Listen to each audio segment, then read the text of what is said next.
qaab nooceeya ayaad u adeegsatay baraha bulshada idinkoo ka qayb qaadanaya nabadeynta gobolka Mudug iyo magaalada Galkacyo 2020 arooskii ka dhacay Galmudug asna wuu xoojiyay saameyn buu yeeshay oo dhinaca baraha bulshada tusaale yar haddaan soo qaato 2017 Oktoobar 2 magaalada Galkacyo waxa ka dhacay barnaamij weyn oo nabadeed oo bahda waxbarashada iyo dhalinyarada iyo madasha nabadda isdhexgalku ay hormuud u hayeen ay soo agaasimeen waxaan isdhihi karnaa barnaamijkaas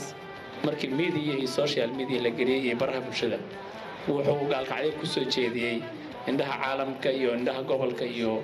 maamuladii iyo dawladda dhexdeeda qofku xumaanta faafinaya wuxuu kala yimid xaafadiisa dad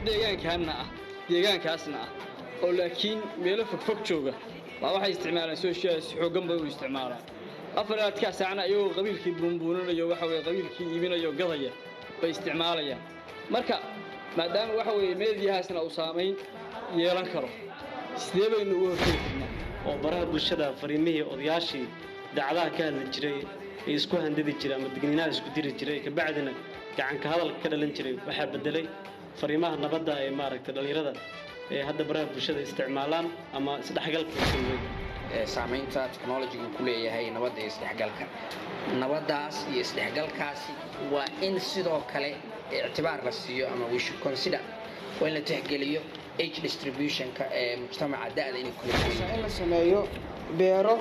iyo meelo nabadda lagu magac daray ama macaayid nabadda lagu barto ama lagana dhiso magaalada dhexdeeda nabadda ma dhiirigelin kartaa laakiin nabad ka qayb qaadan lahaa hadduu maanta asaga soo horgeeyo yaa nabad nooga qayb qaadanaya yaa si nabad nooga matalaya dhalinyartii nabadda noo matali lahayd haddii maanta qabiil lagu ataagay yaa nabad nooga matalaya qurbo joogtina soo ay jidhay oo oran jidhay war waqtigiis ka lumin dad noocaas aatiin oran jidhay markii dambe saanu dhinaca xagga markaa u gudbnaan dhahno Galmudug baan joogaa Galmudug baan kafay ku cabayaa Galmudug baa saana oo la xasaasiyad magaca Galmudug laga qabay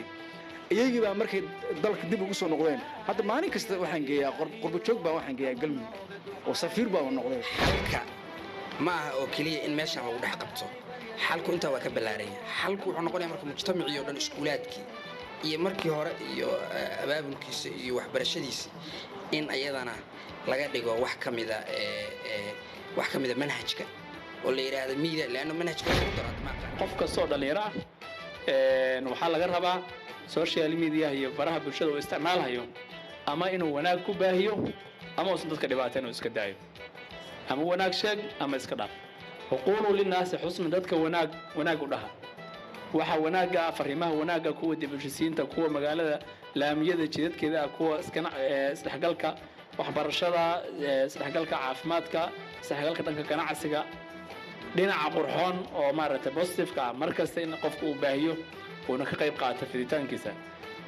talada koobaad aan siinay sidaas waay